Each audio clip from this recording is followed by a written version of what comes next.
welcome to the LEGO F1 Build the Thrill race. Look at that.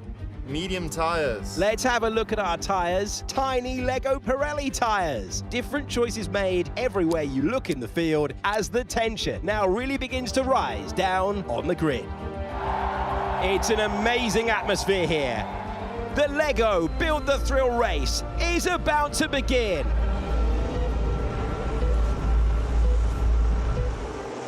And we are racing!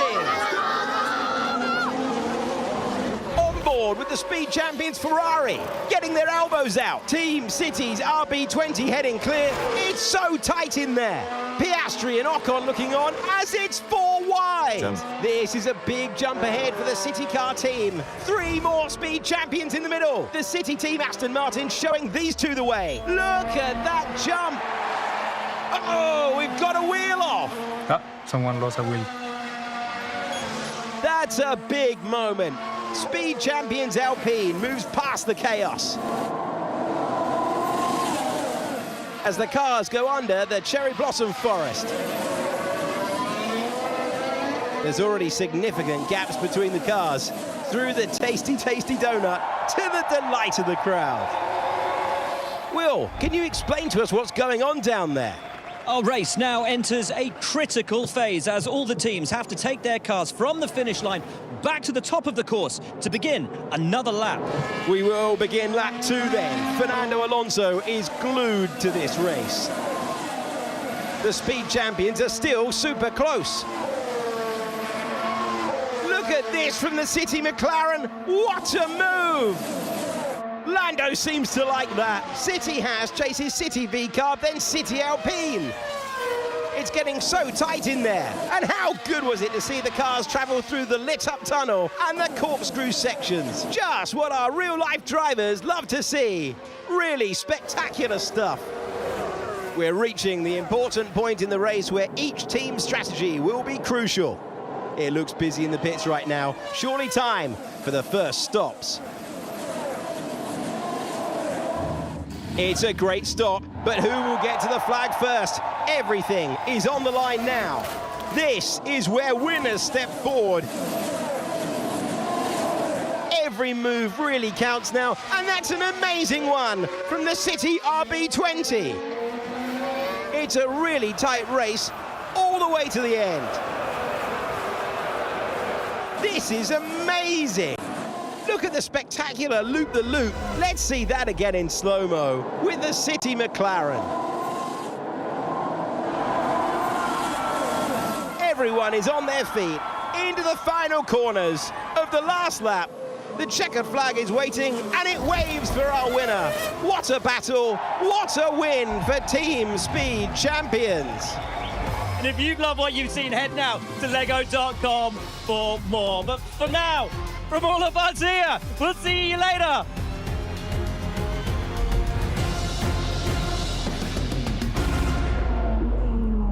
Hello and welcome to the F1 Sim Racing World Championships. It is time to race. We are here in Mexico City. Thomas Ronha lines up on pole position with Otis Lawrence alongside him. Now, Thomas Ronha leads the championship, and last year he took victory at this circuit. The question is, can he do it again? It's not long until we find out.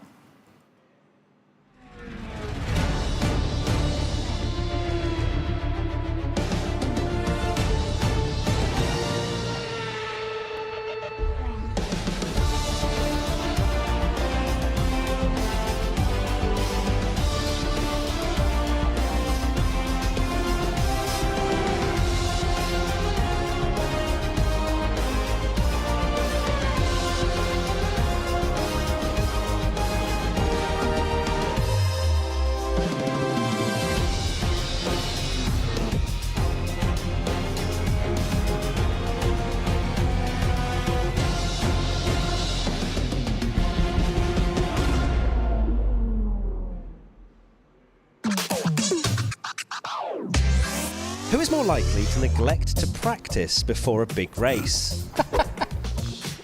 Well, look, we have to be really honest. I'm retiring at the end of the season, so... Sleep in on a race day. You. Literally, last time we met each other in Zurich, he was literally sleeping on the rig. So that's why I wanted to watch you. You're more likely to sleep in, but I'm more likely to sleep during the race. Okay, I'll get you that. I'll get it. Lovely. Set the fastest lap in a race. Yeah, you can be confident with that one. Celebrate a win the loudest. Yeah. I just went to Mackey's last time I won. Really? Yeah. Nice. Have the best reaction time at the start. I'm old, Thomas. When he was maybe like 18, 19, then Brendan maybe, but I'm younger, so it makes sense. I have a better reaction. Now look at us being wholesome. To get distracted by real-life F1 news during practice. Blame lag for a mistake. Neither. No, I would say neither. Genuinely, I'd say we're both pretty honest. If it's our fault, we take the blame.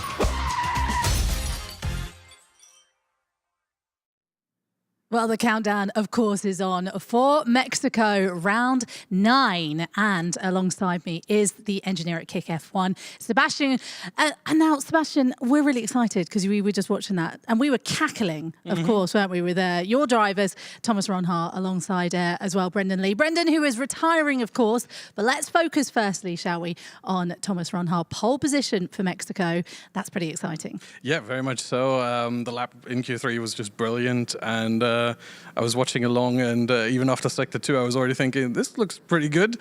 Final sector was not ideal, but good enough to pull out pole position. So very, very strong lap from Thomas. One part that I did notice on that little VT we saw is who was the loudest to cheer. And we heard that from Thomas, didn't we, when he got pole position, just at the end managed to pip it. He is a really big celebrator for quite a quiet guy. Yeah, he is. It's really about the only time where you can really see his emotions come out. He lives, he breathes sim racing and motorsport. Just every time that he performs well, you can really see it. Now, of course, Brendan Lee is a big name that we're losing from the F1 grid. The end of this event, we are waving goodbye to Brendan Lee. Probably not forever, because, of course, we can never get rid of Brendan Lee, really, can we? But he has been such a big voice and a big character within this championship for 15-odd years. He's going to be missed, isn't he? Yeah, very much so. I mean, even within our team, he did actually a very, very nice gesture. He gave us sort of postcards in a way with really nice... Of his face? No, photos with the individual team members, with really nice messages, individualized messages to everyone. It was a fantastic gesture from him. So, yeah, he definitely will be missed on the grid. But as you said, I think he will be back in some capacity somehow. Oh, we don't get rid of Brendan Lee that easily. I'm surprised it wasn't a signed picture of his own face, let's be honest. Just finally from me, how are you feeling about the race? Are we going to win? It's difficult to say that you're going to win in F1 sim racing, but starting on pole, the chances are good, and we like to think that strategy is going to work out. Obviously, we're going to be optimistic on that, but we'll see how things go. Mexico, not easy to predict. I mean, Thomas won from P4 last season, so now he's P1. Could go just as well, could go worse, who knows? With this grid, difficult to predict. One of two ways, hey, one of two ways. Thank you so much, Sebastian, for chatting to us on the couch. Ariana, back over to you. Thank you so much, Claire. Lovely way to kick off the show. A little bit of a deep dive into the Kick F1 team. But guys, let's get into it. It's almost time to race. Thomas Ronhart starting on pole. How are we feeling for what lies ahead? Excited, because this is going to be a really intense run down to turn 1. And as you heard last year, the race here, run from 4th on the grid. I think there's at least 6 drivers who think they've still got a chance to contend at the front. And overall, it's been such an open championship so far. So expecting more of the same. Yeah, they're expecting that they have a chance, and they do, because it's sim racing, so anything can happen. We have an interview now, I believe, with our pole sitter, Thomas Ronhart. Let's hear what he has to say. Danny Beresne is done. He's in 11th. One Mercedes out in Q1, one Mercedes out in Q2. Can the McLarens find their way through? Lucas Blakely is out. Nothing for Alfie Butcher as well. Otis is improving out there. It's so close. Massive opportunity for him now. How great to ride on board. Not very happy. My first lap was going to be pole. That's unfortunate, but it's the same front row as last race, and Thomas won in P2, so hopefully we can try and do the same as Thomas did last race. I can't really say too much about the strategy, to be honest. So we'll see what happens. I'm just trying to keep it safe, play it safe, trying to get a good pole of points today, and we'll see what happens. Thomas Ronhaar out of the final corner. Can he find his best lap at the end? When he managed... he got it! Come on! Really? But the goal's gone! He got it at the end! And he's pumped up. It feels amazing. To get pole is a very good feeling. Maybe not the best place to start when you head into turn 1. But yeah, I think we have amazing pace. We have an amazing team behind the scenes. And can't wait for the race. Well, there you go. It wasn't just Thomas Ronhaar. It was a whole quali recap for you. We're treating you well. Anyway, guys, Matt, let's get into it, shall we? It was a really strong showing from Ronhaar in qualifying earlier today. We saw there also from Otis Lawrence, who, as we've already touched on in the qualifying show, thought he might have it. But Ronhaar's just got that edge, hasn't he, coming into this? Is that the confidence, do you think, knowing he's leading the standings?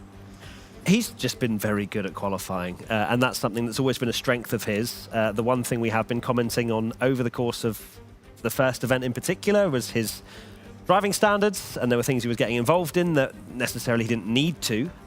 He changed that for event 2, had an amazing string of results, and now starts event 3 with an amazing qualifying.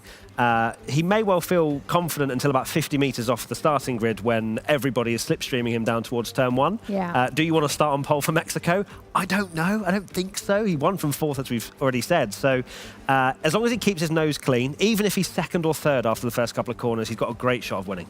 Yeah, this is definitely one of those races that offers quite a spicy start. But before we get into the racing, we have a little track head-to-head with Thomas Ronhaar and Barry Burman. Let's have a little look.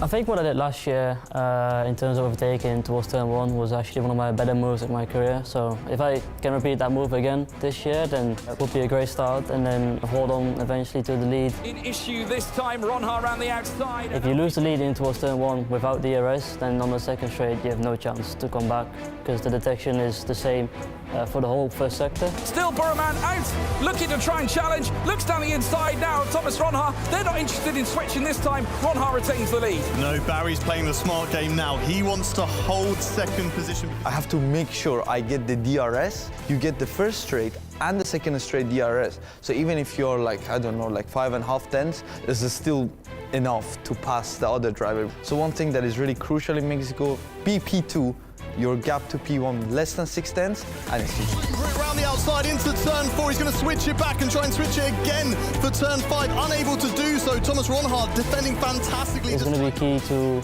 make the right move at the right moment, especially on a track like Mexico. Last year I decided to stay ahead of Barry in towards turn 1, which was millimeters away from losing the win. It truly was a battle, but here this time, starting on the fourth spot on the grid, he ascended, he challenged, he bit against Barry Burman, he bit against Rasmussen. It all started from the supremely brilliant getaway that he had on the opening lap coming off the line. Like I said, if I can make the same move again, then I have a very good shot to win. But against the likes of Barry, it's gonna be tough, but I'm confident I can do it.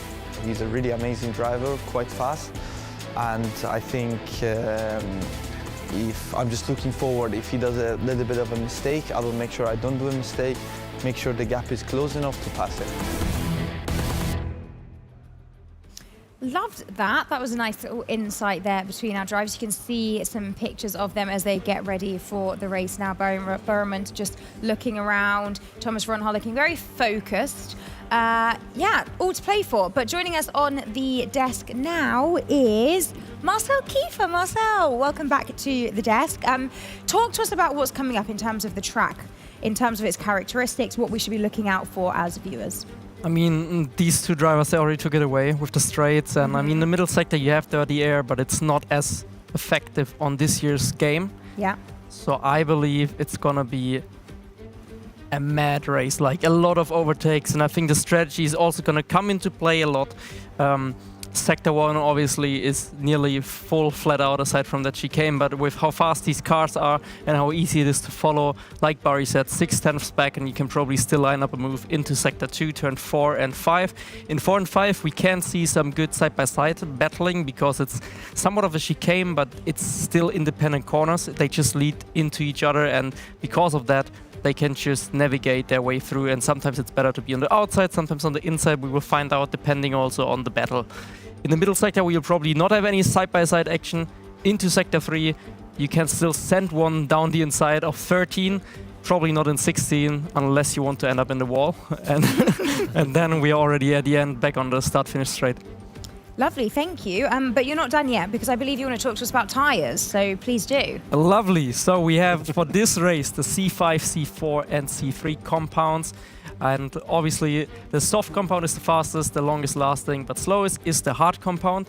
And we also have a couple of strategies available for you, which we will also have a look into in a second. Yes. But okay. Then we will have a little bit. Yes. That feels very. There we go. I mean, I made up these strategies, but if they go wrong, then I don't take credit. If they go right, then I can take credit for them. Okay, so you'll be doing this in the car on the way over. I think the most likely strategy that will play out is some form of an undercut, especially if you're further back. If you're like P5, P6, then you're probably looking to pit a little bit earlier. But I don't think we will see any soft runners. The tire wear is quite a lot. I think it's nearly double or triple compared to any of the other tires over one lap. And I think Jarno Oppmer might be going for the complete opposite strategy again. Go long, get a good spoilers. Yeah. I mean, wow, giving away the game already. Why do you think that?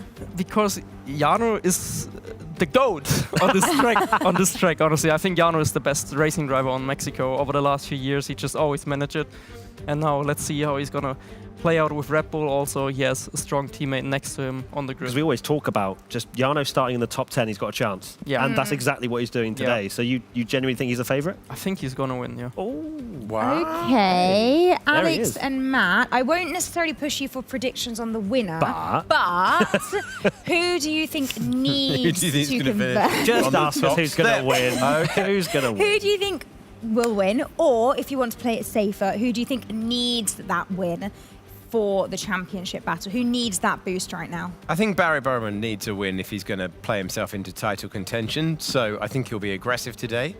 Go on. Yeah, go on. Stop balancing. That was my name. Okay. That was my name. Right. I said it. Who's your name, Matt Gallagher? Now that I've taken the interesting one off the table. No, this one's also interesting. Freddie Rasmussen. Rating champ. Yeah, thrilling. No, that's very a gamble. Naughty. 9th in the championship. He is needing of a result, both for himself and also for the team, who are trying desperately to win the team championship again. But they're quite far behind. They need a big result. But do you think he will win? Rasmussen? Yes. Yeah, go on. But he has never won a race here, I think. Wow. Sorry. Since when does the form book have anything to do with it? Okay. Ishmael Fassi's P2 in the championship. Okay. We're going to have like 3 lights on in a minute. This is ridiculous. And this is really losing its way. And what do you make of Otis Lawrence, who lines up, of course, on the front row? And as you said earlier, Alex, he doesn't really have anything to lose, so he can just go flat out. Yeah, great opportunity for him. Just to send it and just to go all in and to try and claim his second win of the year. Well, I can't wait to see this race start and to see whether he does do just that. But for now, I am going to send it over to you guys to take it away with commentary. Thank you so much and enjoy the race. Thank you, Ariana. It is time to go racing at Mexico City. The predictions are locked in, and we're going to find out who steps forward at this crucial moment of the championship. Here we go. Around the circuit named for the Rodriguez brothers that runs to 17 turns, 2.6 miles, 4.3 kilometers.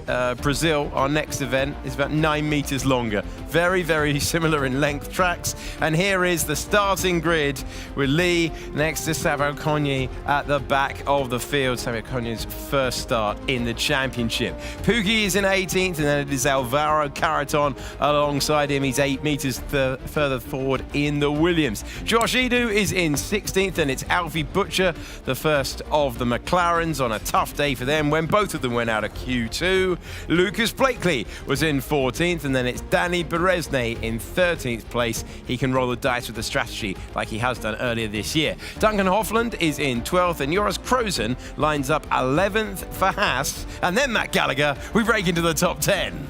And apparently the race is starting anytime soon. So Nicholas Longe in P10 alongside Tom Manley in 9th. And then we head to the 4th row of the grid. Tamas Gal, can he convert into a great result for Haas? Alongside Ulash Ilzildarim in P7. Then Ismail Fassi, championship contender, alongside another one of them, Jarno Opmeer, who knows how to win a championship. 2nd row of the grid, Barry Burman. He needs a result for Ferrari, alongside Freddie Rasmussen, who I've predicted to win. So let's see. And the final 1st row of the grid, Otis Lawrence, alongside pole sitter Thomas Ronha. We got the grid in time. It's all got a plan. You're looking at live pictures of an expectant grid.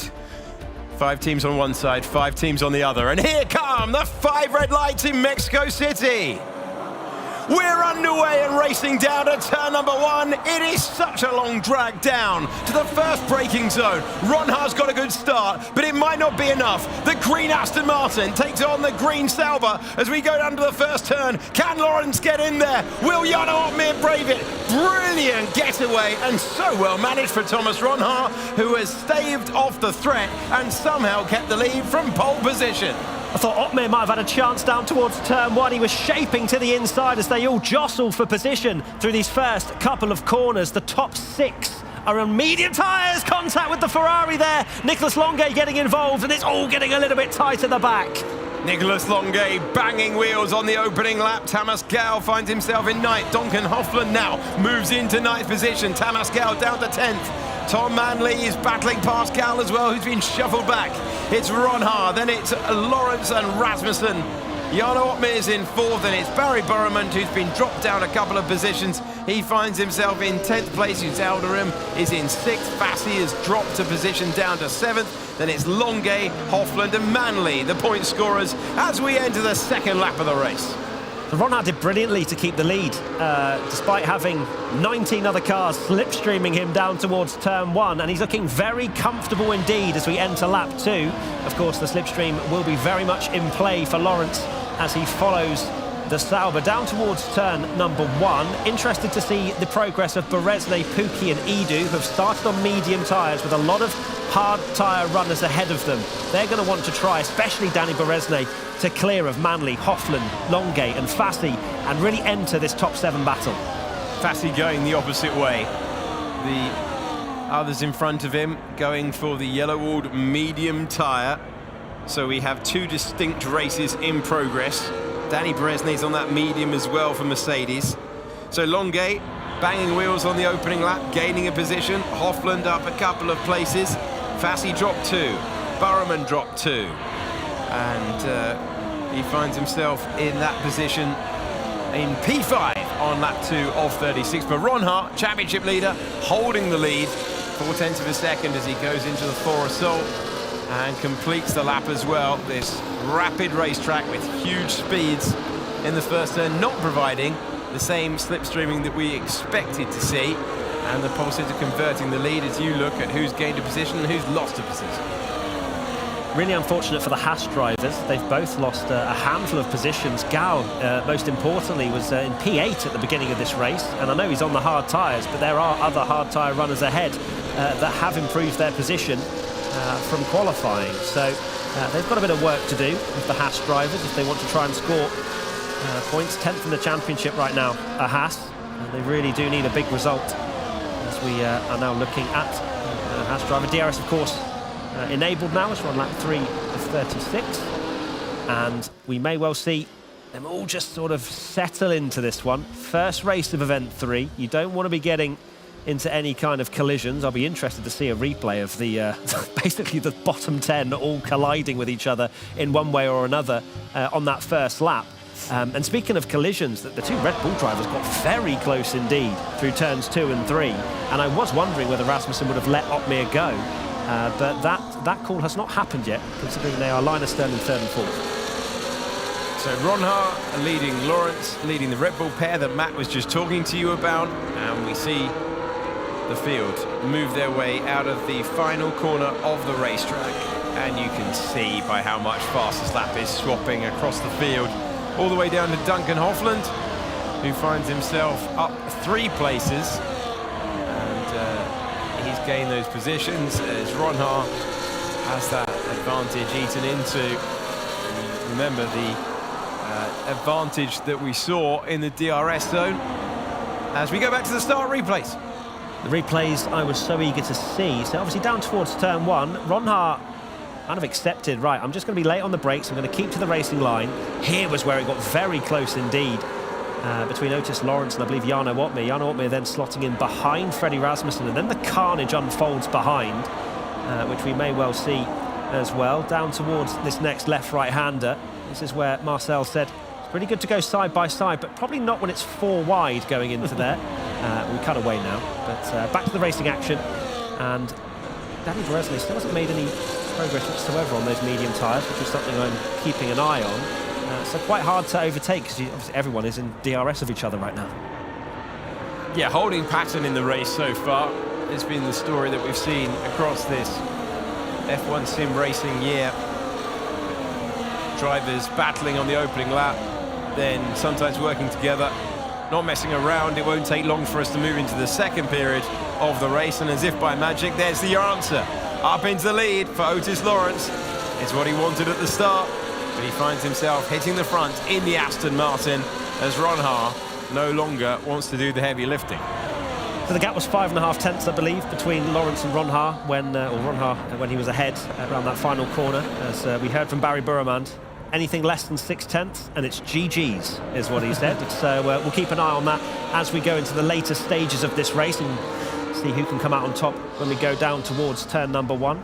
But Otis was just a little bit too close to Ronhaar, and instead of lifting off the gas too much to allow Rasmussen an opportunity, it's essentially pass or be passed. So Lawrence leads Ronhaar, but we are in the early stages and they are cooperating at this point. Rasmussen and Otmir, they're not going to give each other a hard time. Barry Burremand will be frustrated to find himself losing a position at the start of this one. You're looking at the championship leader, driver who won the most recent race. He's followed it up with a pole position, but he has to think of the title. Would be his maiden title. Driver out front, Otis Lawrence, just needs to keep winning races and hope. So the energy was being deployed there a little bit by Ronhaar as we head down towards turn number 1. Maybe enough just to be safe. As you can see, very close indeed between the top 4 into turn number 1. Barry Burremand, P5, looking reasonably good there. Be interested to see how it unfolds between the top 6 on the mediums and then Fassi, who of course will lead the hard tyre runners into their later stages of their stint. Of course they'll pit later to jump onto the mediums, and then they'll go on the attack. As we're seeing right now, quite difficult to overtake at this moment, but I feel like we would essentially just be rolling out the same conversation we've had almost every single race, Alex, where we say, look, they're just dialing themselves into this one. Don't worry, we're probably going to get a decent amount of action, but it never usually happens in the first 6 laps. And reflecting on pretty much every race this year, we've had, as what Barry Burremand said, it was a banger from qualifying. Yes, absolutely. It has come alive at the end, and we expect the same thing. When they run in close formation like this, it certainly increases the opportunities. The first race of event 3, with just 23 points separating the top 4 drivers in the championship before we had qualifying, and then Thomas Ronhaar added another to his tally. As Zelderem in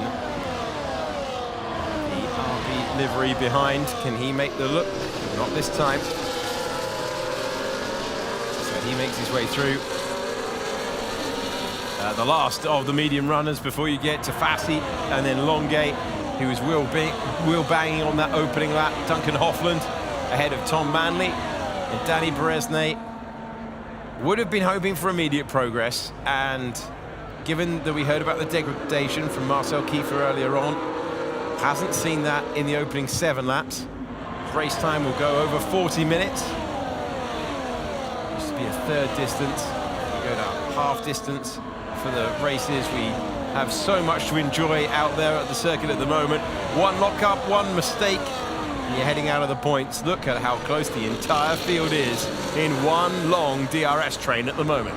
So the reason we're going to get action, you might be wondering, oh, we're just going to be stuck in DRS. Well, it's the fact that, yeah, Lawrence and Ronhaar are quite comfortable being first and second, but the rest of the drivers behind need to start jostling and making moves through this train to give them a good shot of being on the podium or getting good points. So we will see that soon. As Ildrim got very close to Barry Burman on the previous lap. I think Burman just put a little bit more energy than he may have wanted, but kept P5 quite safely as we head down towards turn number 1 once again. And yes, indeed, lap 8 of 36, and every single driver still in the DRS train. 20 drivers, all within 1 second of each other. It's just F1 sim racing at its finest. We have a McLaren shaping for a move. We've moved away from it there. I believe that was Alfie Butcher on Crozen. We're now taking a little bit further forward. Sorry, Butcher did not get through on Crozen that time. Let's see whether this pace is changing the ideas the teams are having about strategy. Still looking for plan A, right? Yeah. Still looking for... So, no deviation from what they agreed. They are going to stick to what they understood at the start of the race, and therefore everyone is just effectively taking laps off the board here, trying to condense the race into a shorter run and trying to fight it out in the key moments. You get the feeling when there's more on the line that a little bit more caution is abounding right now compared to what we saw with the super aggressive Mercedes strategies at the start of the year. The plan A for Burman in the Ferrari. It's always good to hear when your first choice of plan is the one you're still going for. Burman, of course, hasn't made many changes in terms of from his qualifying position. He's still in the hunt for the victory. He's running in P5. So we will see what that plan A decides to be. Of course, that might change by a lap or two, depending on what his rivals do. And let's see, is an undercut going to work the best? Are the overcut going to work the best? We don't know yet. We're waiting for the first driver to blink from the medium runners. But what is quite eye-opening for the likes of Pookie and Edu, they've made absolutely no progress since the start of this race.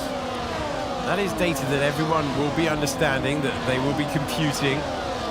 That would suggest to me is that the undercut, getting track position and staying in this train will be the more viable option for some of these drivers.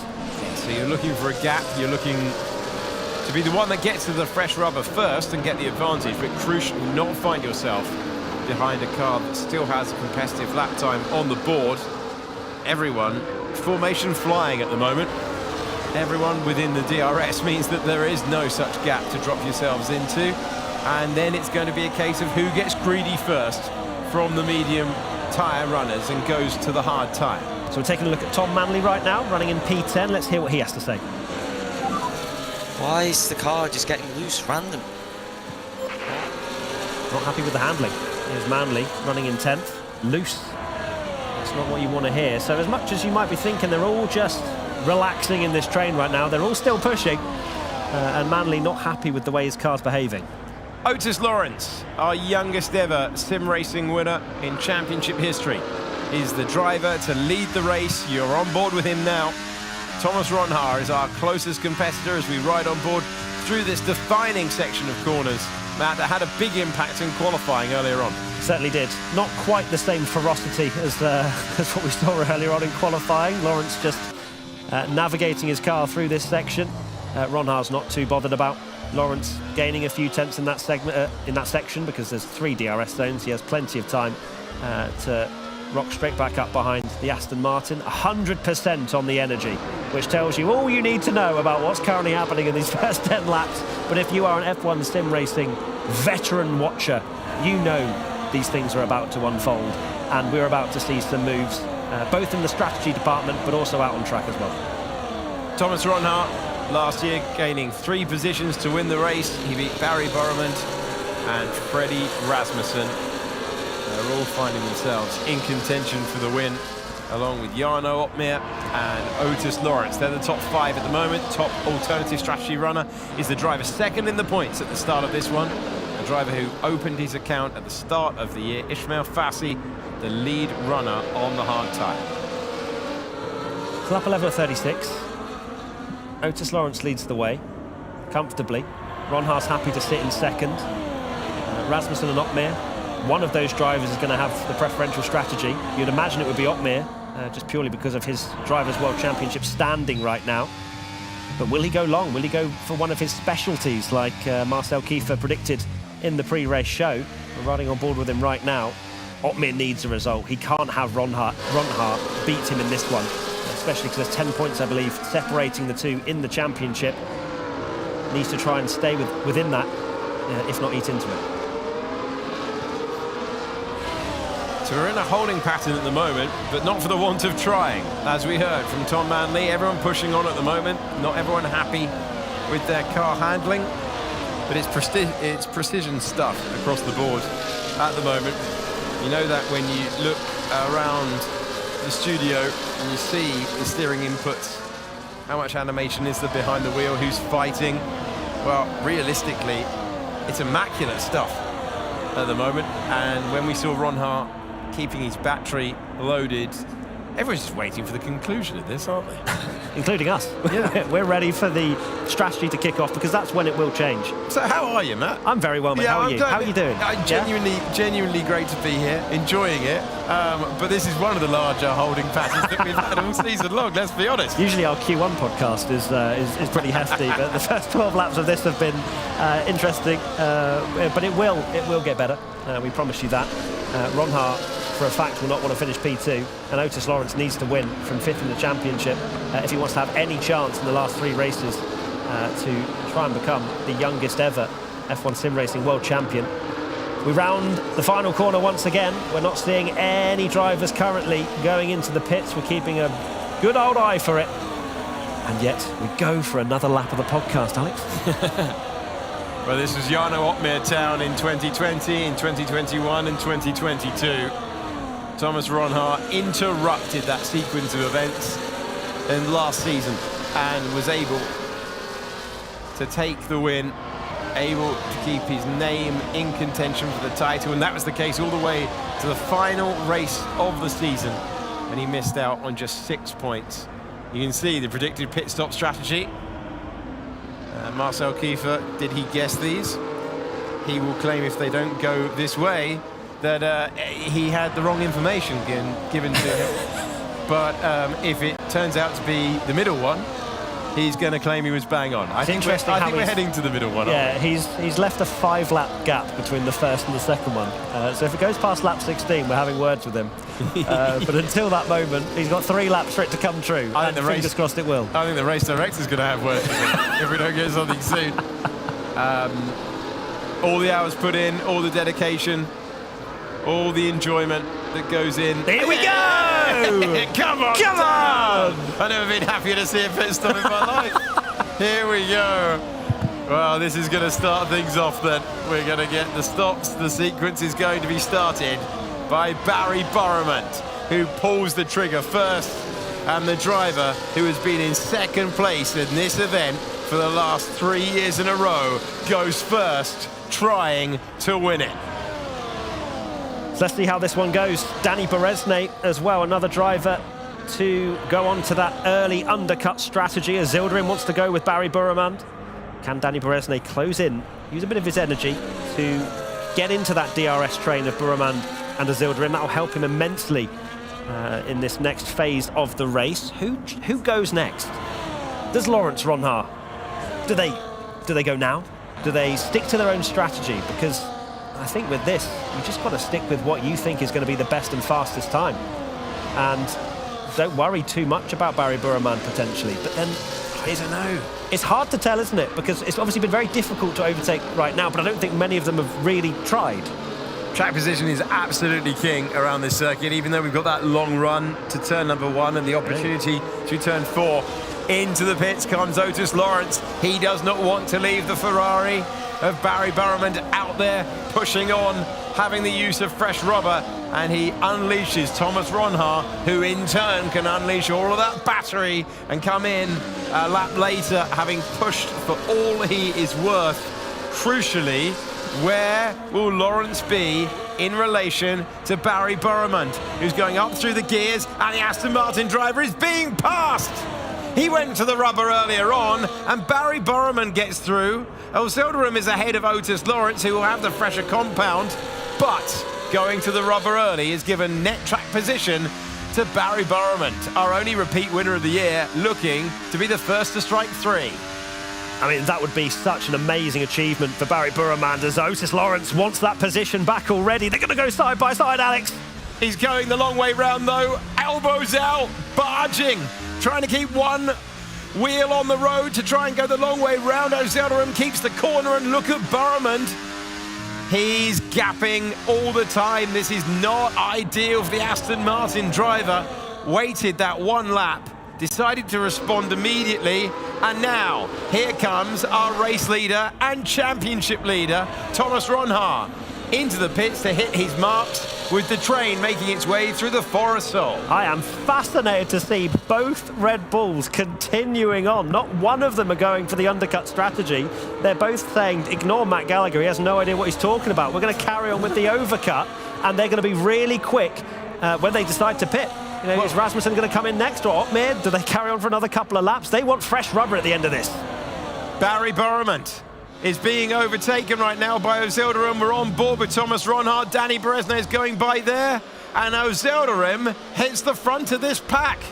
Beresne ahead of Ronhaar. I mean, it's so powerful when you go for it. It's so powerful, the undercut, when you get the rubber. The downside is, even one lap earlier on the tyres can hurt you drastically at the end of this one. And Barry Burramund, thanks for pitting when you did, because we needed it. And what he has given us is a fascinating situation. Don't do a Verstappen into there. You can't overtake into there. There's just not enough room. Oh, my word. Barry Burramund having a look. Meanwhile, head of the train, not for much longer. Into the pits comes Freddie Rasmussen. Jarno Opmeer, you knew he was going to go the longest of those on the medium tyre. There's some consternation behind us. Opmeer's going to do a classic Opmeer strategy. Longest possible on the medium, and then attack on the hards. He's basically running a hard tyre at this point. He's just joined the rest of the hard tyre runners. So Opmeer, this is not surprising in the slightest, is it? So let's see. Fastest lap for Edu. It's all starting to ramp up now, isn't it, Alex? We promised that this would happen. Freddie Rasmussen has dropped down the order quite significantly, down to 18th now with that pit stop. That's crazy. The undercut is huge. Couple of key moments, though, further back in the field. Otis Lawrence is now ahead of Barry Burramund. Barry Burramund is ahead of Danny Beresne. Danny Beresne ahead of Ronhaar, and Autódromo was leading that pack. He was leading that pack, lap. and he's dropped back. So we're going to have a look round the track and try and understand what's happened with that one. Try and bring you a replay, because Autódromo was definitely ahead of that pack and has been shuffled backwards. So a key moment as you look at your race leader, Jarno Opmeer, and we compare it to Autódromo, who was at the head of the pack and is now further back. So 20.7 seconds for Jarno Opmeer, who does come in. So he's gone the longest, but he relents. He can't run those medium tyres any longer. Those who started on the hard will continue on. And Otis Lawrence has fought his way back to the head of the pack, past those who had the track advantage. So it would have been an aggressive couple of corners for the man who had come out behind Barry Burramund, and crucially has kept his head and fought his way through with the fastest lap of the race as well.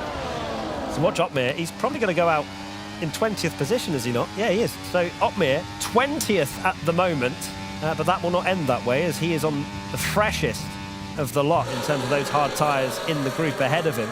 He's got Pookie ahead of him. Thomas Ronhaar was very close to Danny Beresne coming into turn number 1. Championship leader who had that contact earlier in the season. Danny Beresne in 14th, Thomas Ronhaar in 15th. Incredibly tight battle. Here is the man second in the points. Didn't have the total outright pace, and potentially that's what pushed Williams onto that alternative strategy. It's got Nicolas Longuet haranguing him at the moment. You can see those who have started on the hards, and you've seen those who have switched. 2 races going on right now. Otis Lawrence heads those who have stopped. Ismail Fassi heads those yet to. So on the straight we go. Nicholas Longate shaping for a move to take the lead of this hard tyre runner pack. Should be pretty easy indeed. Of course, these have not stopped just yet, as we are starting to see the first shift to the medium tyres for Manley and for Butcher. So a swap in positions. That was coming for a number of laps for Longay. He gets by. Ishmael Fassi tucked into the slipstream. He will stay there for the moment. Duncan Hoffland made good early progress. Duncan Hoffland into the points and was able to keep pushing on. And Longay then hits the front. And we have, just looking further back, because it's so important, you've got Jarno Opmeer instantly making a move on Pookie.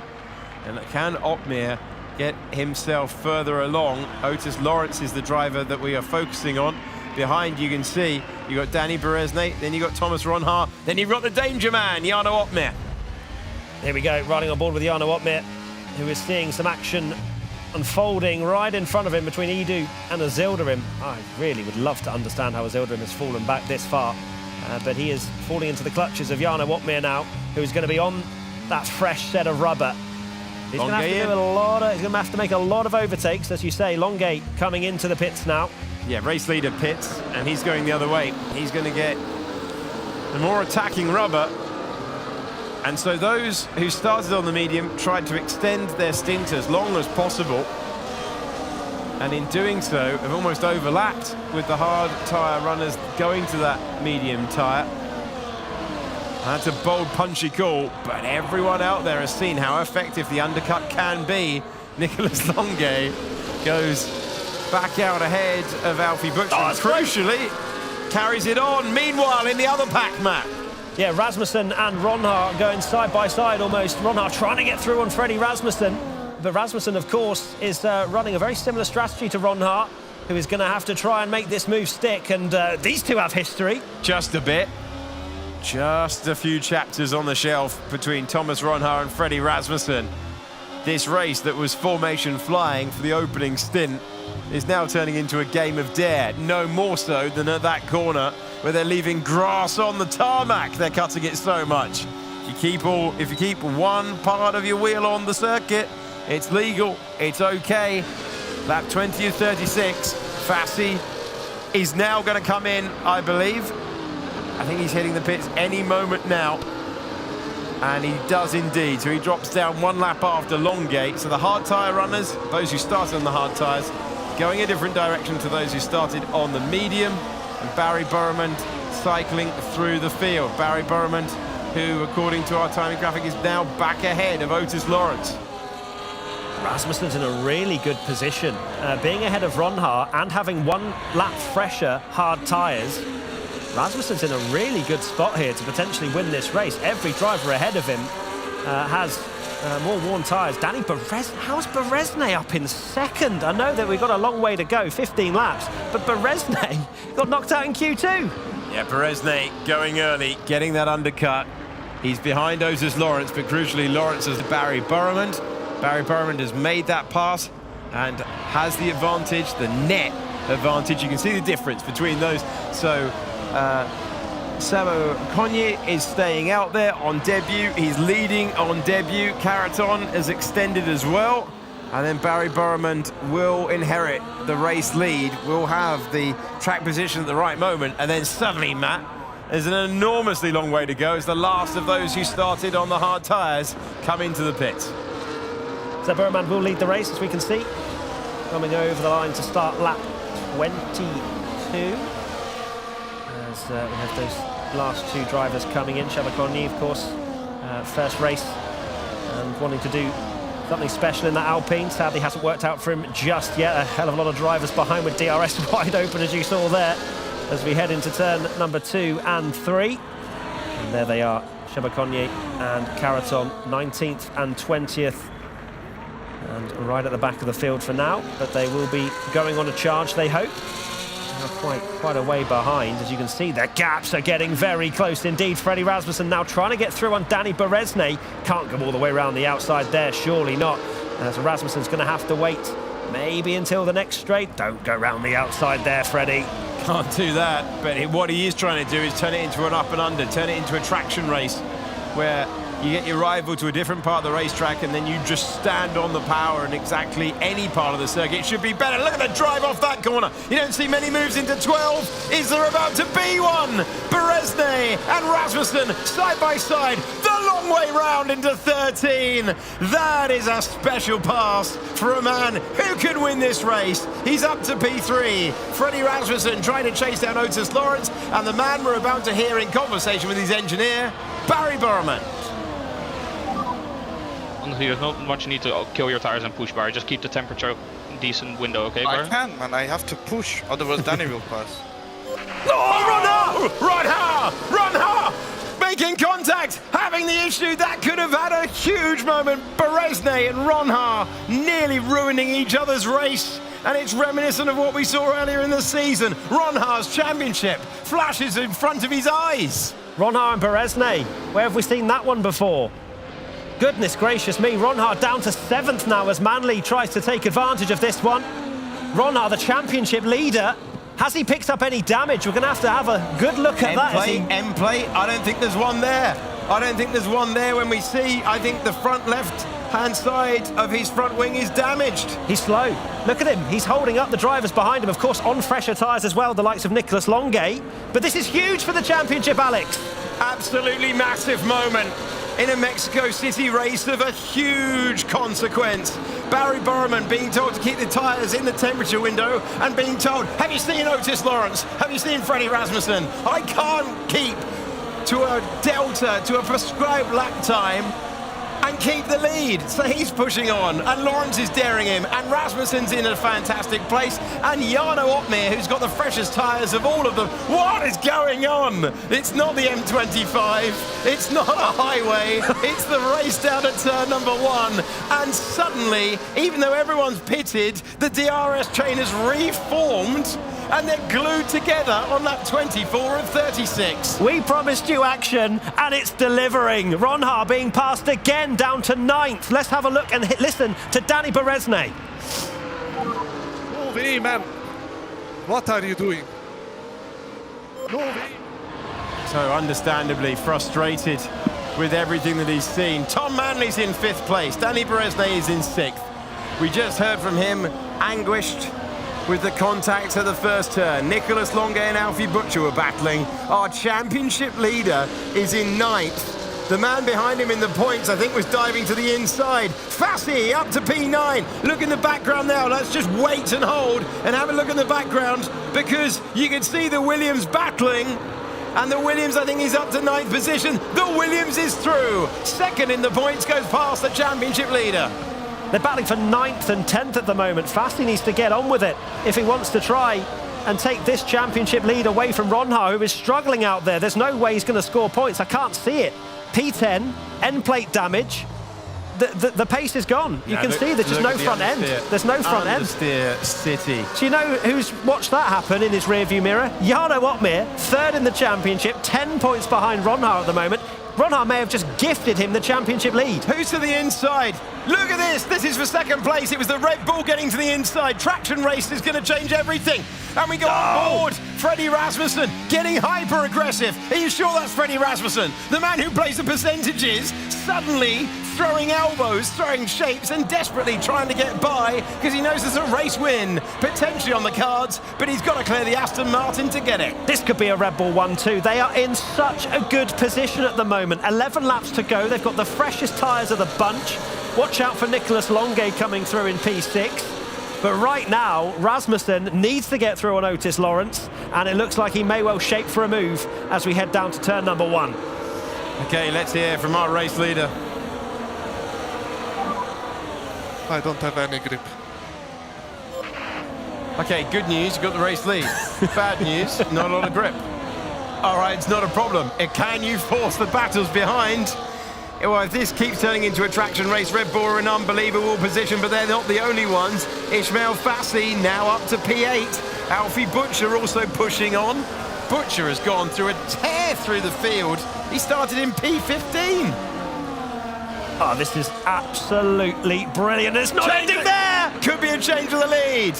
outside line is the one that Otis Lawrence is trying to turn into P1. All of this battling giving an opportunity. Barry Borman said he didn't have any grip, and now he's going to have to get inventive because Otis Lawrence nearly found a way by.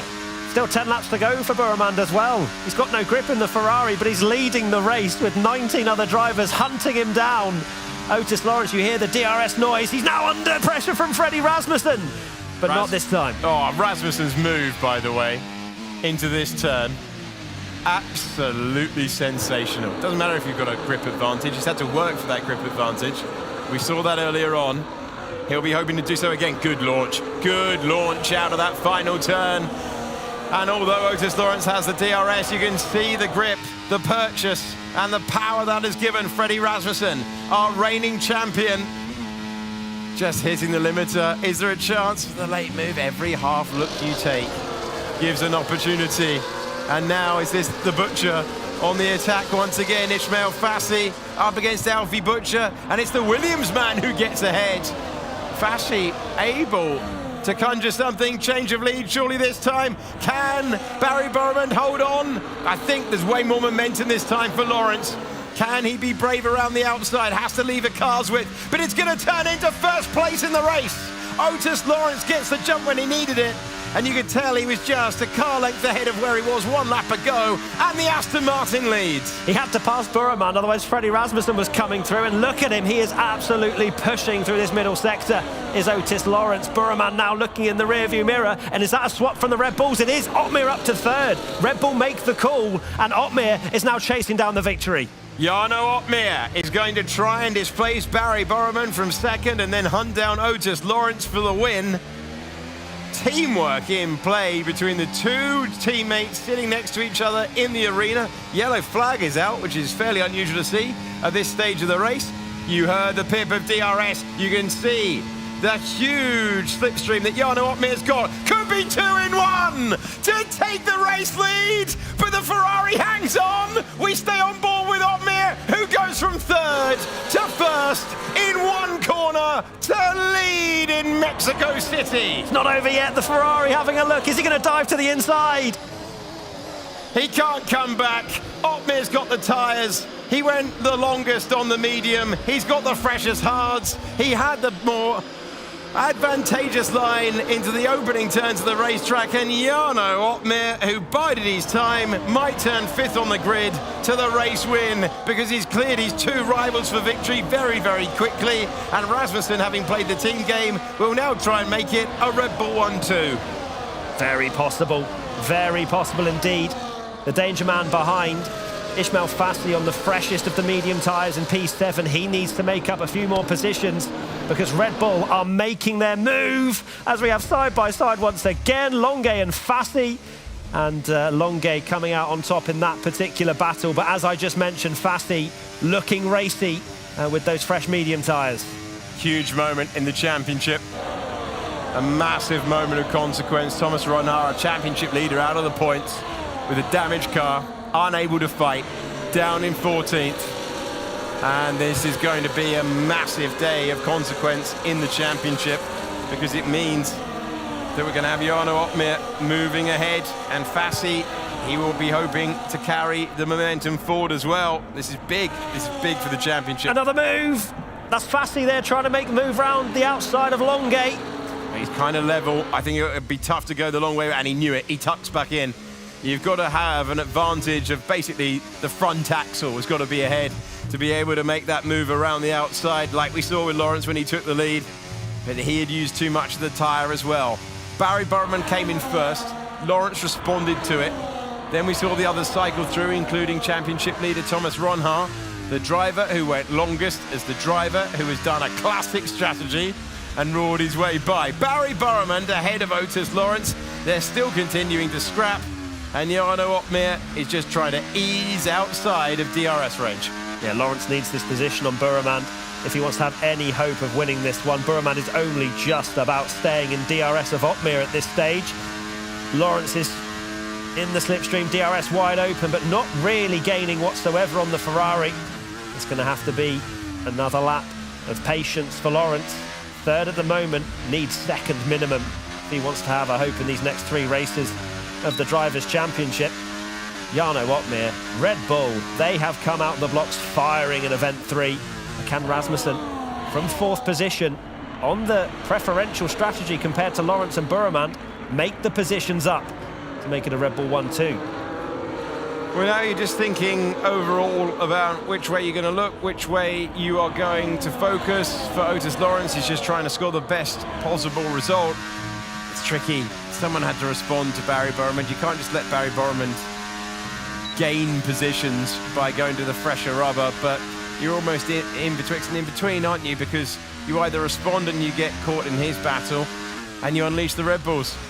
That's the advantage of having the two cars together. Gives you the strategic options. They chose to play the same cards, but crucially they were able to give Jarno Opmeer the longest stint in the race. And he is just a master, Matt, at coming through and making the fresher rubber work. He's just so efficient with those overtakes. Do you remember when I said he was 20th? that actually happened, and Opmeer now leads. It's a different strategy almost every single time with Jarno. Most of the time it works, sometimes it doesn't, but most of the time it does. And Jarno leading the way comfortably. You know, it's only half a second, 3/10, but he knows where to extend the gap, where to use the tyres, and to defend this lead. 5 laps to go. Burremand is in the worst position in terms of tyres. He can't do anything about Opmeer. He is literally using Opmeer as an aid to help him down the straights and to defend P2. Let's hear from the man in P3. This is Otis Lawrence. Knew we should have went lower wing, man. Should have gone more wing. Oh, the beauty of hindsight, hey? Yeah, low wing, high wing, either way, when you're in P3 and you're looking for why it's not worked out entirely, he wants more speed down the straights. He wants more grunt when he needs it, but he hasn't been able to fight his way through. And Barry Burremand this year has been absolutely masterful at taking a car not quite there to a strategy that gives him a chance, and then the car positioning has been absolutely mighty. But he's been struggling for grip from about 26, 27, hasn't he? Freddie Rasmussen unselfishly playing the team game, can see the race lead, but just can't quite get there with the Ferrari defending from the Aston Martin and interrupting his progress. I'm sensing some kind of move from Lawrence at some point. It has to happen.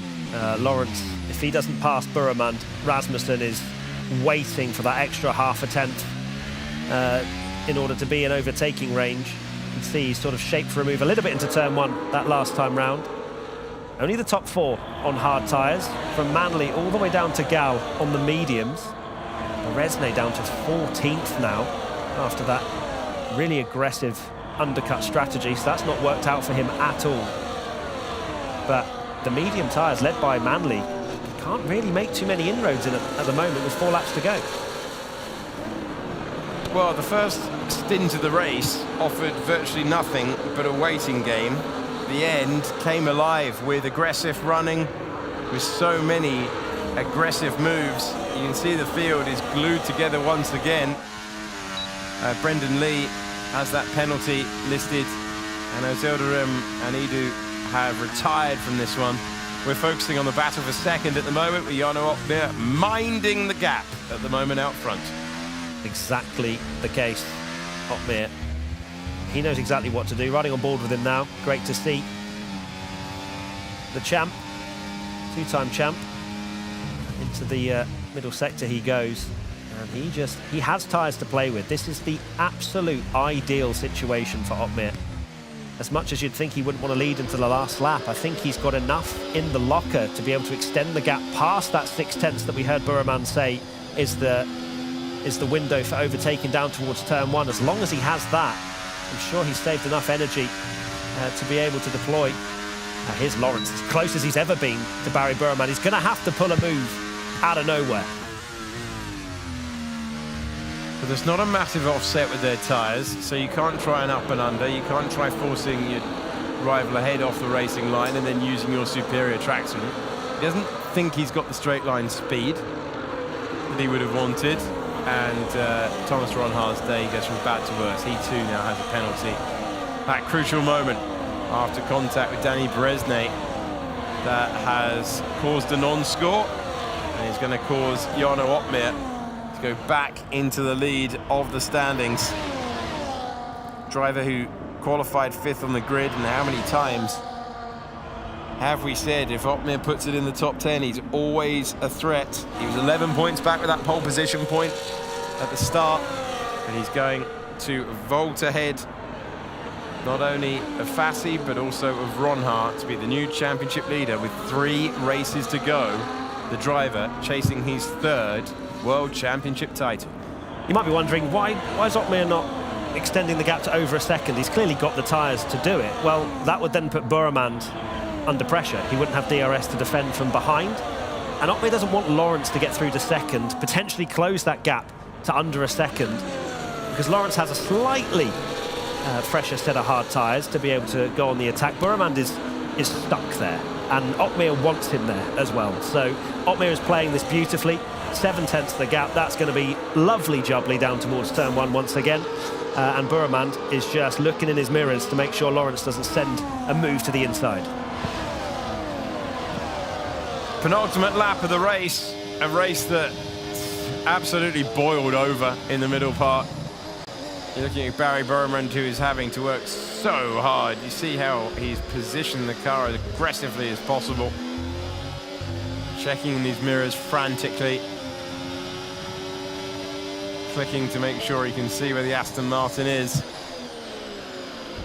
And Opmeer just studying the mirror on the left and the right. Otis Lawrence is going to complete the podium as it stands. Otis Lawrence would be on for only his 2nd podium finish in the championship. A year that's had front row starts, pole positions, maiden wins. And he will hope in a few moments' time a return trip back to the top of the podium. Tom Manley coming through to 5th position. And Nicholas Longuet denying Ismail Fassi, who was able to get past a few cars on his way up to 7th.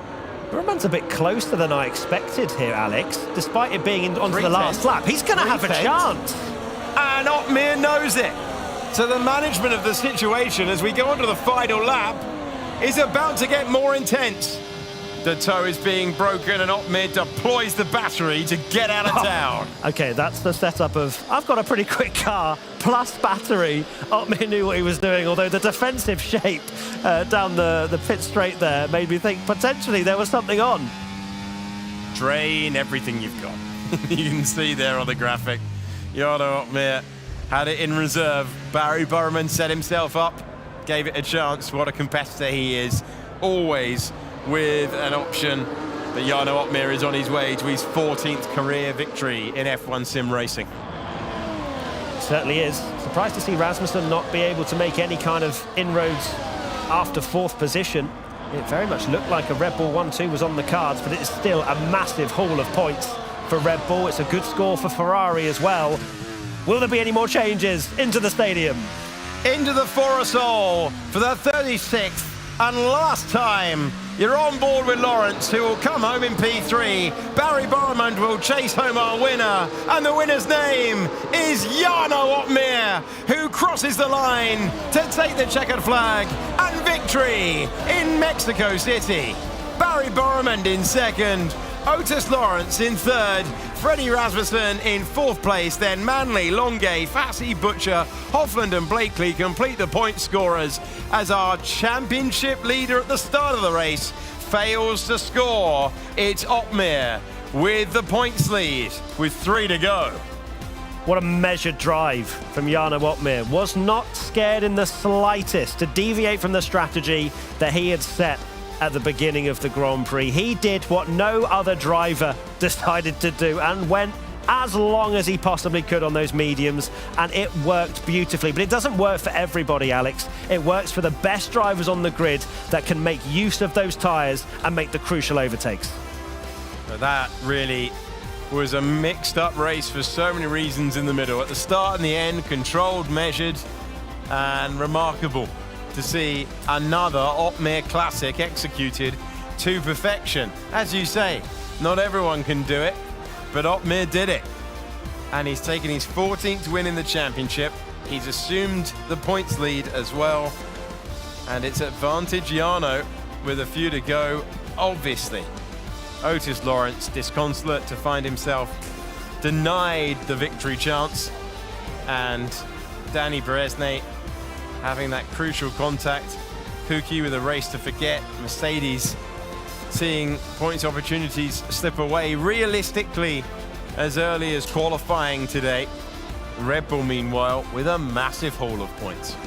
Yeah, Barry Burmand also won't be too upset with a P2, especially when the driver that's finished ahead of him was only 13 points ahead of him coming into this one. So he'd rather that than Fassi or Ronha win, I think. So Burmand should be very happy with that drive. It was a great one to defend despite the hard tyres that he had on the car at the end of that one. And there you have it. There you can see Jarno Opmeer. You can never count him out. Even when he says he doesn't like the handling, he doesn't like this, he doesn't like that, he still finds a way. He does indeed. There's so much to unpick, and we will unpick it in the post-show. It is Jarno Opmeer, and those who tipped him for victory are celebrating in the studio as Red Bull take a deep breath and gather in, having won once again. Rasmussen and Opmeer are the top two drivers in the history of this great championship, now separated by just 2 wins between them. Top 2 in terms of wins, top 2 in terms of winning average percentage, top 2 in terms of points. They have been the standard setters for so long.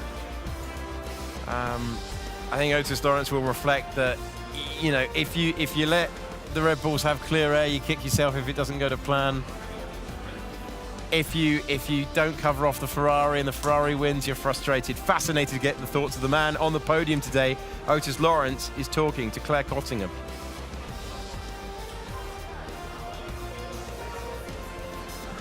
To the end. We weren't sure if it was going to be as dramatic as it was, and then suddenly it came alive. Just talk to me. Are you pleased with that? I'm happy. You know, we did the best we could. There was lots of drama with the V-Cup drivers, they were helping the Red Bulls. I won't go into detail, but it was not on from them. But at the end of the day, me and Barry did a great result. You know, we did the best we could. I'm very happy for him because we did one of the hardest races I think I've ever done to try and keep Freddie behind. So, you know, I'm extremely happy with the result. Hopefully we can come back tomorrow and get a race win, but get 2 podiums this season, in my rookie season, I'll take it.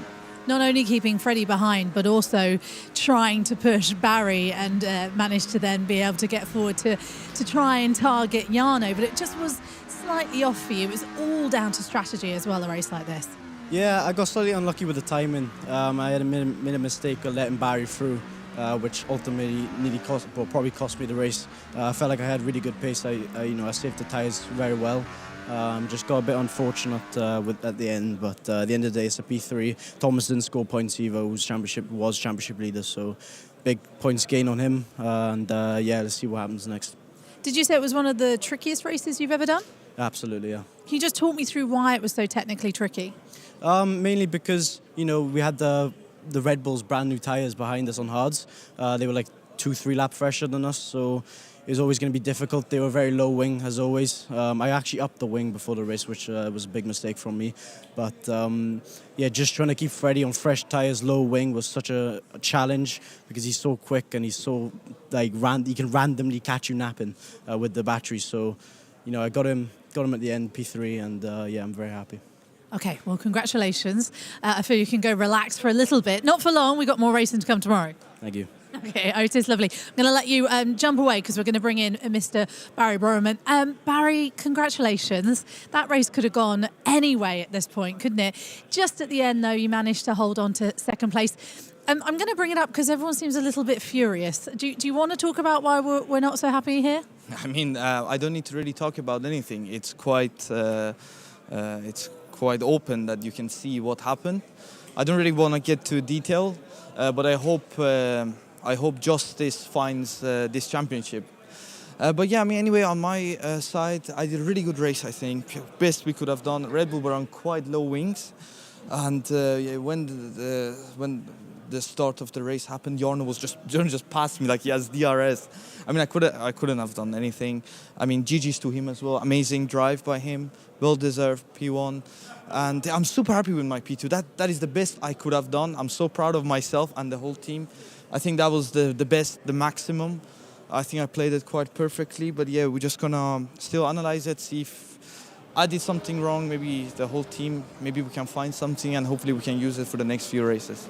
And not just that, does keep the championship or the Drivers' Championship alive for you as well. You were the first to pit, I believe. You started the chain. It was all down to strategy, a race like this. Are you pleased with how Ferrari worked out the strategy? Yeah, for sure. I mean, these type of races is quite tricky to get it right. I pitted with Ulas, the Visa Cash App driver, and he just passed me and decided to drive 3-4 seconds off the pace. I don't know why. And but yeah, I mean, that happened and I had to really stay calm. And even though I lose 3-4 seconds, I thought my race is over, obviously, because when you undercut, you have to gain that lap time.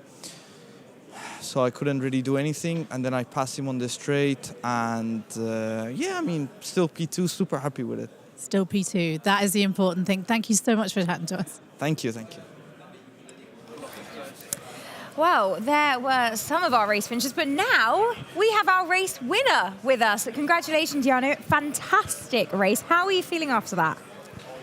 Very good, of course. Qualifying was a little bit disappointing because both me and Fred did a really good lap, which we thought would be enough for pole, but we just didn't have the pace. We could see from sector times it was setup related, which then doesn't matter as much in the race anymore because then you're running a very different setup anyway. So yeah, happy after that qualifying, because usually if you're in P5 after qualifying and you feel like you've made a mistake, then that's logical. But we were a tenth, maybe more of the pace in qualifying compared to the others. So yeah, very happy with the race. And yeah, pace was really good in the race. So. Talk to us about that double overtake, because that was quite something. Yes, I made almost a double or quadruple overtake actually into turn 1 at the start. Almost moved into P1. But yeah, that's just a little bit help of the setup as well, which played a crucial role in this race. And yeah, that long first stint, I really needed that in order to stay far enough ahead going into the last lap. Because yeah, I was struggling otherwise a little bit on tire wear compared to the rest, I think so. So I really needed that long first stint to stay ahead in that last lap. And talk me through as well, you had Barry behind you, which was sort of a good setup for you, I would say, because he was on the worst in terms of tyre life of the drivers behind you. So were you quite relieved to know that Barry was the one that was in second? I actually was, because Barry was behind me in the first stint all the time, so I could really see like where he was fast and where he wasn't. One place he wasn't fast, I felt like was the straight. Combined with him being on the oldest tires as well out of everyone, that just played a crucial role into keeping the lead on the last lap. Because usually if you lead into the last lap on Mexico and there's a driver within 7 tenths, you can forget it, you're not finishing P2. In league racing, we actually saw people leading into the last lap and finishing P7. Because, yeah, he lose so much time due to the slipstream and the DRS that is very, very strong this year. Is that why you did the low downforce setup and wanted to be quick in the straight, is you didn't want that to happen to you? Exactly, but at the same time, you know, it's very tricky because you need one thing to go wrong. If you push a little bit too hard on tires, it doesn't work anymore. So everything had to go perfect in order to make it work. At the same time, I think I'm also just slightly better on lower downforce setups than most people. So yeah, that all played a crucial role. You find yourself 3 races away from becoming a 3-time champion now. I get the feeling that some parts this year you've been like, well, I'm in contention, but I don't know how. This was a great day for you. 3 races away from being a 3-time champ. How does that feel? It feels amazing, of course, but at the same time, you know, I'm on, 113 points? That might be out of date. Don't trust the iPad. I'm on 113 points, and there's still 75 points, actually more. There's 81 points to be scored. To be honest, it's quite likely I'm not going to score the 3 points for pole position because I just simply lack pace. In general, Mexico is a really good track for me. So even though we were struggling a little bit with setup, I think so, it was not too bad. But the question is, of course, how are we going to be on the other tracks? So yeah, we're going to have to wait and see. Still a lot of points to be scored. And obviously, were you ahead of when the chaos happened behind you with Ron Ha? So of course, you have that in your mind, right? You know who your championship rivals are. Did you see that happen, and were you aware that he had picked up damage? When I first went for the overtake, I failed into turn 4. And then I already had a little sneak peek on his front left end plate and saw he had wing damage. So I just knew I had to recharge battery and it was going to be quite easy. But then when I forced him into a move on Bresnay, they crashed and I could go around the outside. So that was nice. That was nice. Not so nice for them. Not so nice for them, of course. But yeah, that helped, and also give you a lot of courage. You know, because he is one of the main championship rivals for me. And yeah, when I saw that front left end plate, it was quite a nice feeling. I'm sorry. Jarno, we have some race highlights coming up. You'll be able to see them on the screen here. Just talk us through some of these moments, Jarno and Alex and Matt as well. So what are we seeing? What's this first one? Well, there's no highlights from the first 15 laps. So that was a podcast. You skip past all of that. Oh, here we go. There's a move from you. This is the first one on Ozildrim, I think so? Yes, it was, yeah. This is Freddie against Beresnay. Freddie made some great moves because he didn't have the advantage, and here was the incident. And I was screaming over the voice channel against Fred, even though we were not in the same voice channel. Watch out! I could see the incident coming, and I could see they were both down the inside of Fred at the apex. And yeah, here they were both playing DRS check or, you know, helping each other a little bit. I think they obviously both want to be in P1 and P2, so they work together very, very strongly. And at some point, we actually both me and Fred lost our front wing because Otis braked so early in order to let Barry go ahead again. So yeah, it's always a tricky race. So many hard braking zones, you know. You're in the slipstream, arriving at corners 20, 30 kph faster. It's really easy to overshoot and break your front wing as well. Well, Jarno, congratulations on a fantastic victory, and thank you so much for joining us to chat. Enjoy a little bit of celebrating before we get back into it tomorrow. Thank you so much. Thank you.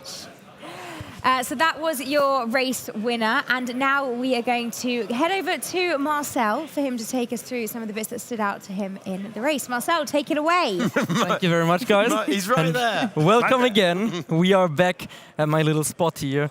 Newly introduced, even though we are using it since Event 1. And we are jumping right into the action with the race out from the Ferrari driver Nicolas Longuet, who had an amazing start from P10, getting a good launch down the line. And we know there was a bit of chaos. I know Matt wanted to see it. So I was like, okay, I need to be nice to Matt. Otherwise, he won't go to the gym with me anymore. And that's why I was like, okay, why not pick it? And I think it was in this corner. Nico got hit from behind. No, it was not this one. Sorry. We go a bit ahead, still some clean driving, but into the end of Sector 1. Behind, you can see cars bunching up, and I think he gets tagged by Thomas Gall and nearly loses it fully. Fortunately, no damage for him, and I don't think for any of the other drivers, which was good because the race still continued, and he actually recovered from it, was stuck then behind in the long slipstream train. So let's have a look at the next highlight. That is a battle with Otis Lawrence in lap 15, where it was for the lead after the pit stops when Barry Borman, Ulas from RB, where there was also a little bit of controversy, which we will go into. I didn't see it actually live, but now when I've heard the drivers and teams complain, because there is something where teams are usually not allowed to work together. And I've heard some teams complaining that apparently they did. And we can see it right here. So that was after the pit stops. And we know RB in real life and here, well, in real life it's a bit different. They are the sister team of Red Bull, and that's why drivers think they are working together. And Ulas was apparently, according to them, intentionally slowing down and taking weird lines in the hairpins, which you can see here. And obviously the DRS line is somewhere over here. So if Barry passes him, he's losing out a lot of lap time, and you don't want to do that. So you can see also at the bottom of the screen, the throttle of Barry, he's waiting, hesitating. That's how he got passed by Otis Lawrence as well, because Otis didn't want to wait and he had the DRS, and that's how they passed Ulas, but apparently he did it for multiple laps and it cost a lot of lap time. And like Barry said, if you undercut, you want to push, otherwise you lose the tire advantage and you can just go long. And that's how also the overcut from Jarno looked a bit more efficient, apparently, than it was. But nonetheless, like for me, I can't really judge. I wasn't in the driver's seat, that's just what I heard. So it's good that we had that on board. Into P4, highlight 4, sorry, we have Jarno going for his first few moves on Istvan Buki. And that was just another masterclass. I said he would do it. He actually did it. So I'm very happy that my prediction was right. Jarno's first overtake, then Rasmussen as well.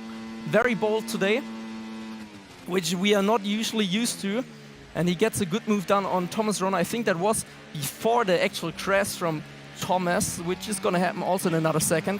Then we have another great move from Ottmar on Danny Beresney, going late for the inside here, even though Danny thought he already covered it.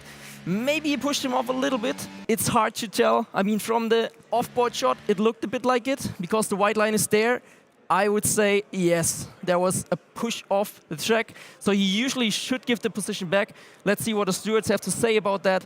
Now we get into the big moment where Thomas Rönner, the former championship leader, which is now Jarno Ottmar, crashed into Danny Beresney. And it's such a difficult moment to judge from this angle especially.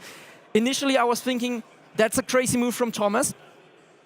But at the same time, Danny Beresney is also braking super late and then has to take avoiding action to not hit the back of Rasmussen, which with this move, as you can see in the second clip, Thomas actually, he already was somewhat there, so Danny could have seen it, but at the same time, he's trying to avoid, obviously, the car ahead, which is Rasmussen, takes the line over here, and with that, we can see there's contact immediately, and that caused the inside of the front wing on the left from Thomas Rönner to get damaged. I don't know, hard to judge. Big gain for Ottmar, 2 positions in 1, which helped him a lot as well, and then he was right behind his teammate, which also played into him winning. Then obviously Red Bull made the swap between Freddy and Jarno, as every team would in that situation, as Freddy is not fighting for the title anymore. We have an overtake as well from Fassi on Rönner here, because obviously Rönner had the damage, which was just a consequence of everything. And then Rasmussen having a look at this battle for the lead, which I don't think there is a lead change. Or was there? No, but it was a bit sketchy, a little bit of squeezing through, but I think still all drivers give each other respect. Rasmussen also pulling out early before the fast part of the lap, which is good to see. And now the final 2 clips. The first lead change, which was Otis Lawrence on Barry, and there was still Freddy in the lead. I think on this lap they actually made the position change for Red Bull between Frederick and Jarno. And Barry, I wasn't sure at the time if he's just playing a game here. Obviously the tires, they are dropping quite a bit in the end. And now the final lead change, where actually we had this sort of chaos at the front, where we had Jarno going for the nearly double overtake. But at the same time, it was so, well, he did actually go for it, but you could see it perfectly from Freddy's POV, and I'm thinking that Otis also tried to fight back. No, actually, Freddy was fighting back. He couldn't get the move done, and with that he was also sealed into P4. Great battle from all of the top 4 drivers, and this is it. But I think the biggest controversy was definitely what the drivers were complaining about with RB, and let's see what the actual consequence is with that. So, back to you guys. Thank you very much, Marcel. That was very thorough. Appreciated that. And now we will head over to Claire, who I believe is with Nicholas Longue. A driver that's happy alongside me, which is nice. 10th place, obviously, making your way up to 6th. It was an eventful race out there, but I felt like you kind of stayed under the radar and stayed out of all the drama. Yeah, I mean, I couldn't have done really much more. It sucks to see that. I felt like I drove one of my best races in terms of like mistakes and pace, but I was just stuck there. I couldn't do anything when the top 4 were just switching like that. And having, I think it was Tom in front of me, with just 1 lap older tires, is just not that big of a tire delta to get past them that easily. And I didn't want to risk going for a dive or something bad that could get me a penalty. We were in a good position, especially when the Mercs were all the way at the back. So I just wanted to get the secure points, and that is it. It's fair to say Ferrari has a bit of a up and down season so far, coming into the final few races. It's not over in terms of driver championship or team, really, actually, the way that we've seen this race go. But this is really important, isn't it, for Ferrari in terms of mindset? Yeah, of course. We had a rough start. The championship is now very much open, as we saw. I mean, we gained a lot of Mercedes, like 26 points or so. And obviously Red Bull did get a little bit more points than us, but overall it's a good start. That's what we'd hoped for, because it gives us 3 races to make up the little bit of a gap that we still have, and fight for the team's championship. Have you been doing some meditation? You feel very chilled this time round. I mean, it's going into the final few rounds now. We've got 3 more races to go, 2 tomorrow, and then obviously the final race in Abu Dhabi on Thursday. But you feel a little bit like I don't know, chilled out a little bit. How are you feeling? I guess doing thousands of laps in this you've just gone crazy. Make me go crazy. Yeah, I think we're all a little bit crazy on this grid, to be fair. But yes, I have changed quite a lot how I prepare. Just my mentality, and just do what feels right more than anything. I don't want to force a session here or training there if I really don't feel like. I feel like I just perform better whenever I want to. Yeah. The more I drive, I just become kind of like a robot and stop thinking, and I just kind of slow down. So I think it's a much better approach. So taking the pressure off yourself a bit, and then obviously with your teammate finishing P2, like you say, it has completely opened up the championship again. Red Bull picking up a lot of points with Jan Otmar, obviously winning that one, but it's anyone's game, isn't it, to the end of this season now? Yeah, absolutely. I mean, Mexico is always a chaotic race, but we know Brazil, and especially Abu Dhabi being the season finale, is going to be even more chaotic, if I had to guess. But yeah, I mean, we just have to take race by race and see what happens, to be honest. Which one are we looking forward to most? Well, for me, Brazil, because it's always my favorite track and the one I always feel the best in. Okay. So tomorrow morning, or midday-ish, whatever the first race. So yeah, I think Brazil. Qatar is definitely not a track I like, even though last year we did finish P1 and P2. We just did a good strategy. But yeah, Brazil. Okay, so everyone tune in for Brazil, because Nicholas Longuet is obviously going to get the win, aren't you? Yes. Thank you. Thank you very much, Claire and Nicholas. Well, thoughts after that one, because it was exciting, but there is some drama brewing, it seems, behind the scenes, isn't there? Remember the calm, serene nature of this place about 90 minutes ago? Yeah, that's in the bin. Yeah. It is. Never mind. That's the nature of going motor racing. No matter when you do it, no matter what format it is, you're going to get, in a team sport, tactics, drama, protests. It's pretty fraught behind us. After the race, pretty fraught. Certain departments left and right. Some late nights. Coming, I think they're going to have to. They're going to have to review it, and we'll cover it all tomorrow. That's the joy of having a 3-day event, in that we can pick through it. But yeah, race control. Good job they had dinner earlier on. Yeah, they're definitely a little bit busy now, but as Alex said, we will cover any updates that come along from that tomorrow. Can we get a word on Thomas Ronhaar? Yeah. Because might need a few words. This was really the worst it could have gone. Yeah. After seeing the incident with Marcel, beautifully going through it, it does feel like it was just really unfortunate that Beresnay going for the move at the same time that Ronhaar did. Yeah. It just caused this world of chaos where Ronhaar's obviously come off the worst because he lost that end plate and therefore lost a lot of pace. It was still aggressive from Ronhaar. It still leans more towards the Event 1 Ronhaar than the Event 2 Ronhaar, if we're going to compare. He will rue this, I am sure, if he doesn't win the championship. It's a massive point loss. Yeah. And I know for a fact that Ronhaar, if he was to pick anyone to not win that race, it would be Jarno Otmar. And look who's gone and won it. Yeah, pretty tough pill to swallow for him, right? But he's got no time to dwell on it because he's got to reset for tomorrow. Well, it's happened now. And when it's a track where you've won out of the past and it's one of your, he did say at the start of the weekend he thought this was going to be the worst one. Well, it's definitively been the worst one now. It's how you pick yourself up. If he turns up with a 7th place tomorrow, the momentum's gone. It's very, very tricky. Otmar is going to convert most opportunities if he can be in the top 5. He just loves this strategy. He's just a master at making it work. The difficulty will be if he has poor qualifying. If he puts it on pole again, comes back and wins, game back fine. on, Yeah. everything's fine. So the race tomorrow in Brazil is absolutely crucial for him. It's going to be the defining day of his I was championship. going to say, of all the races to pick Yeah. on the calendar, you want just like a calm one. I know. Brazil? Yeah. Probably the worst one. He's got his work cut out, but that is tomorrow. Thank you so much for joining us today. Thank you, Alex. Thank you, Matt. Thank you, Claire. Thank you, Marcel. And thank you guys at home for joining us as well. Tomorrow we go again. 2 races tomorrow, Brazil and Qatar, and we can't wait for you to join us. We hope you enjoyed all of the action today. Congratulations to Jarno on his victory. And now we say goodbye, and we'll be back with you tomorrow.